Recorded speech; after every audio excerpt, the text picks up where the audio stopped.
kitab suci yang digunakan sama Yesus adalah kitab suci milik orang Yahudi, Tanak, yang sekarang kita sebut Perjanjian Lama, 5 kitab pertama Pentateuch. Yesus menggunakan kitab suci itu. Yesus itu orang Yahudi, bukan orang Kristen. Yesus itu orang Yahudi. Dan kalau diberlakukan seperti Indonesia, harus punya KTP, maka KTP Yesus tertulis agamanya apa? Yahudi. Ya, Yesus orang Yahudi dan dia beragama Yahudi.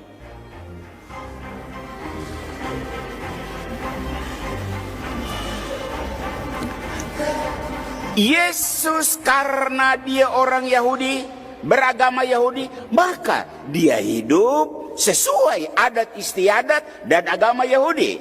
Maka Yesus disunat seperti hukum Taurat. Assalamualaikum warahmatullahi wabarakatuh. Apa kabar semuanya? Semoga kita selalu dalam lindungan Allah Subhanahu wa Ta'ala. Kali ini kita akan bedah sedikit tentang fakta yang disampaikan oleh sang pendeta. Nah, jadi begini semuanya. Apa yang disampaikan para pendeta yang begitu jujur di mimbar gereja, itu adalah tamparan yang sangat luar biasa bagi orang-orang Kristen sendiri. Namun sebelum lanjut, mari berbagi kebaikan. Like video ini dan tekan tombol subscribe. Satu klik kecil dari Anda, dampak besar untuk banyak orang. Dengan begitu, kita sama-sama menyebarkan cahaya kebaikan untuk dunia. Yesus itu orang Yahudi, bukan orang Kristen. Yesus itu orang Yahudi.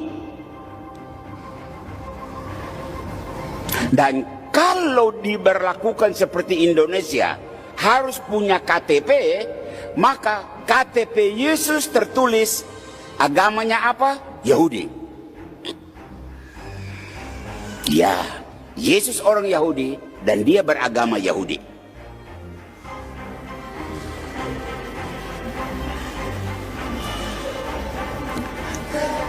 Yesus karena dia orang Yahudi, beragama Yahudi, maka dia hidup sesuai adat istiadat dan agama Yahudi.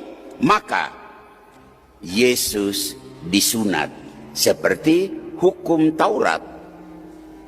Anak-anak Yahudi disunat. Terus Injil kapan ditulis? Dengar. Injil yang pertama ditulis adalah Injil Markus. Ditulis antara tahun 65 sampai tahun 70. Sudah sekian lama Yesus sudah tidak ada lagi. 30 tahun Yesus sudah tidak ada di dunia, baru Injil yang pertama yaitu Injil Markus ditulis. Injil Matius ditulis tahun 70 sampai tahun 700, tahun 100. Injil Lukas ditulis antara tahun 80 sampai 100. Injil Yohanes ditulis antara tahun 90 sampai 100. Lihat bagaimana orang-orang Kristen tidak memahami kitab suci mereka. Bahkan bahasa asli kitab mereka saja, mereka nggak paham. Banyak yang nggak paham. Sebagai contoh, yang paling fundamental, paling dasar di dalam keagamaan mereka, yaitu Yesus. Kita tanya kepada orang-orang Kristen, Yesus itu berasal dari kata apa? Yesus itu berasal dari bahasa apa? Mereka hampir nggak tahu. Dikiranya Yesus itu adalah bahasa Ibrani. Padahal bukan. Yesus itu ternyata adalah bahasa Romawi. Kok bisa? Ya, dalam bahasa Ibrani, Yesus dalam bahasa Arabnya disebut sebagai Isa. Dalam bahasa Ibraninya itu Yeshua. Gelarnya adalah Hamashiach. Dalam bahasa Arab, Al-Masih. Karena Al di dalam bahasa Arab itu H di dalam bahasa Ibrani. Jadi Al dengan H itu sama. Jadi kalau di dalam bahasa Ibrani disebut sebagai Hamashiach, Kemudian di dalam bahasa Arab disebut sebagai Al-Masih. Sama, orang Yahudi kan nggak boleh menyebutkan nama Tuhan mereka secara langsung. Jadi mereka menggunakan kata ganti, bukan menyebutkan nama Tuhan langsung, seperti orang Islam, Allah Subhanahu wa Ta'ala. Orang Yahudi nggak boleh. Mereka diharamkan menyebut nama Tuhan mereka karena dulu mereka pernah dikutuk. Sehingga mereka menggunakan kata yang bisa mengganti nama Tuhan mereka, yaitu Hashem atau Adonai dan lain sebagainya. Itu adalah kata-kata yang digunakan untuk menyebut Tuhannya orang Yahudi. Nah, orang Kristen bahkan nggak paham dengan itu. Ya, Yesus itu bahasa asli dalam Ibraninya, aslinya adalah Yeshua. Nah, sedangkan tambahan us itu sebetulnya adalah penghormatan dari orang-orang Romawi. Orang Romawi memberikan tambahan us di belakang nama orang terhormat. Contoh, Konstantin menjadi Konstantinus, Stefan menjadi Stefanus, Yeshua menjadi Yesus. Dan itulah sejarahnya kenapa ada nama Yesus. Orang Kristen paham dengan ini? Jangan harap. Mereka nggak paham dengan kitab mereka. Jadi orang Kristen mayoritas, mungkin di atas bumi, 99% orang Kristen nggak paham dengan kitab mereka. Apalagi bahasa mereka, bahasa asli kitab itu. Mereka hanya mendengarkan apa yang dikatakan oleh pendetanya secara saklek. Nggak mau mempelajari, nggak mau mengkaji kitab mereka, apalagi memahami bahasa asli dari kitab mereka.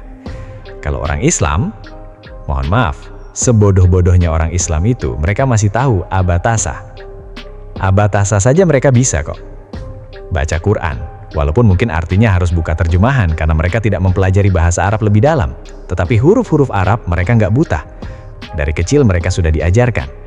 Bagi orang Islam, nggak bisa baca Quran itu sebuah hal yang memalukan. Coba orang-orang Kristen. Ngerti nggak mereka tentang bahasa asli mereka? Kan gitu. Jadi mereka itu sudah sangat jauh melenceng dari kitab asli mereka.